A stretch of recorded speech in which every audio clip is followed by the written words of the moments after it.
again, welcome back. Today hopefully is going to be a very short video, how to make your own homemade gesso for crafting. Gesso is basically mainly used as a primer. The thicker gesso can also be used to add texture. You can get really thick gesso or heavy gesso, you can get it in black and white commercially, and some of it's really thick and it can be used to make some really interesting textures for your front of your cards or whatever project that you're making. You can use it with stencils. I've seen people mix sand or salt to it to get a really nice grainy texture. There's all sorts of things you can do with it.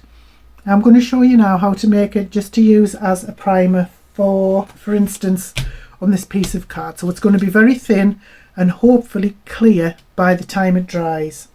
I did make this before. I've tried to make this a couple of times, but I don't think I quite had the measurements correct. I've written some measurements down which I hope will be accurate. So what you need to make your own homemade gesso is some craft glue, some PVA glue. It can be clear or white because they both dry clear. I think some people call it school glue or crafting glue. Kids usually use it. You can also use cornflour or baby powder. I find cornflour is far cheaper than baby powder, so I just tend to use this. And water. I will also need a paintbrush just to paint it on, just to make sure that it will dry clear. The measurements I have for just a small amount: 1 tablespoon of water, preferably distilled water if you're going to store it. I've heard that it will last longer that way. So 1 tablespoon of water, 1.5. I bought these measuring spoons especially. So 1.5 tablespoons of powder, either, as I said, your cornflour or your baby powder.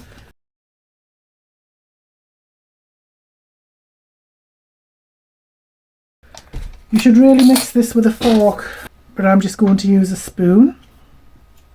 Make sure you mix it nice and thoroughly. Once all of the lumps are out, seems to be fine, we are going to add 2 tablespoons of the PVA glue.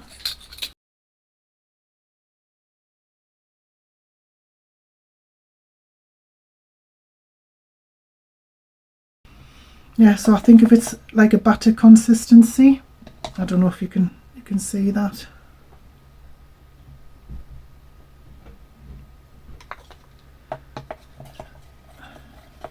And even when you think it's fully mixed, just mix it some more. Right, now I'm going to paint it very thinly. Just a minute. Just get that out of the way because I'm bound to tip it over. The beauty about it is everything should just clean up under the water as well. So I'm going to put a very thin amount on here.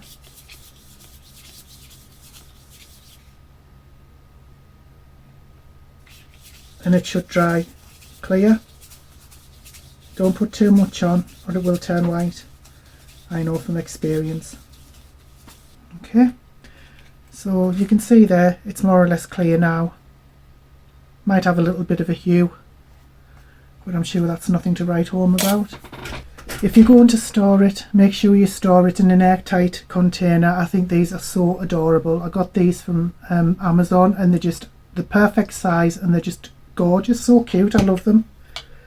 So just pour it in.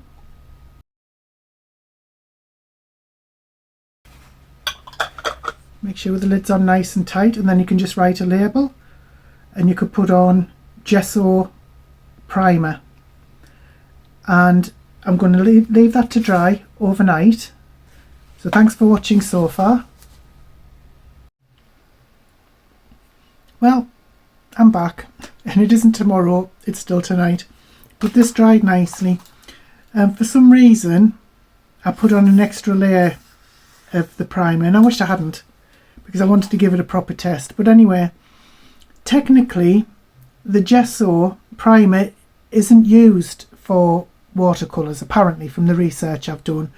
It isn't used for priming watercolour paint surfaces because technically watercolour paint by its nature is meant to be absorbed into it if you use watercolour paper or watercolour canvas. So I think it's mainly used for prepping surfaces that are going to be used with acrylic paints or oil paints. It's used for putting on wood, for priming wood and other things like that.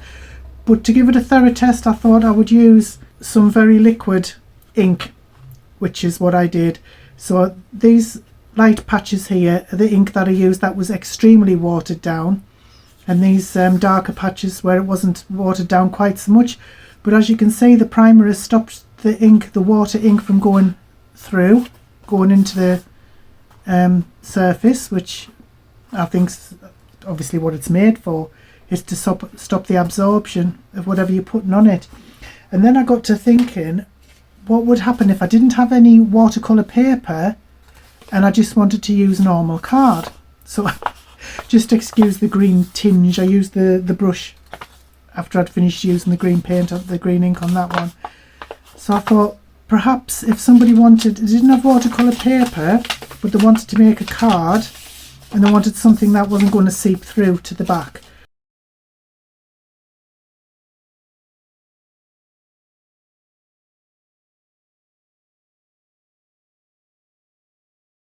I haven't tried this yet, so I don't know what it's going to turn out like, but I've got a couple of things that I want to try.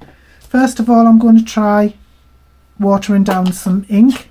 So I'm just using a random ink pad.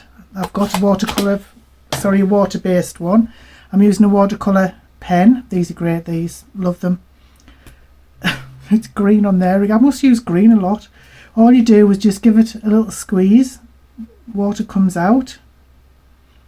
You can just squeeze out as much as you like, and then you just paint with it like you would watercolour.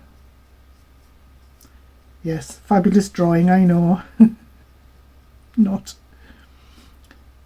So hopefully with the primer on, just one coat of primer, that shouldn't soak through.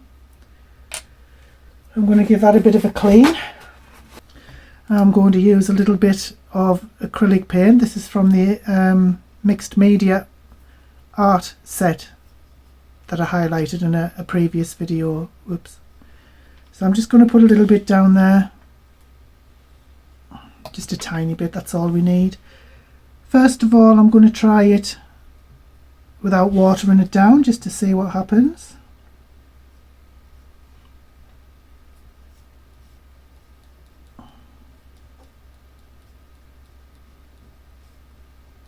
Seems to be sitting nicely on top of that, and I'm going to water it down a little bit, like a watercolour mixture perhaps.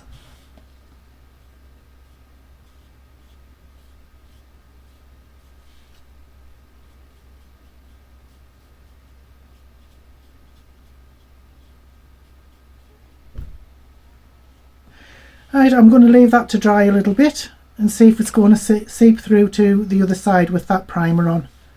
So I'll be back soon. Well, as you can see, it's just about dry there. It's been a few minutes, and as you can see, although there is a little bit of buckling on the back, it hasn't soaked through like normally it would. And this is very, very thin cardstock, bear in mind. There's nothing really to stop it going through except that primer. So yeah, to use as a primer on your normal cardstock, that seems to work okay. And you could, I mean, obviously this, if you're using this as a card to put on your card, you could put it on a panel and put it on your card that way, and it wouldn't show through the back. So I think that's pretty good. Yeah, so I think I would definitely use that as a primer if I didn't have any like watercolour paint or anything, any watercolour paper or anything like that. Now I know some artists like to add white acrylic paint to the mixture, and they use it as like a white wash as well. Some people like to make a very, very thick gesso with different colours in. You don't just have to have white, you can have any colour you like, to use as a texture medium. But I don't think I will do that.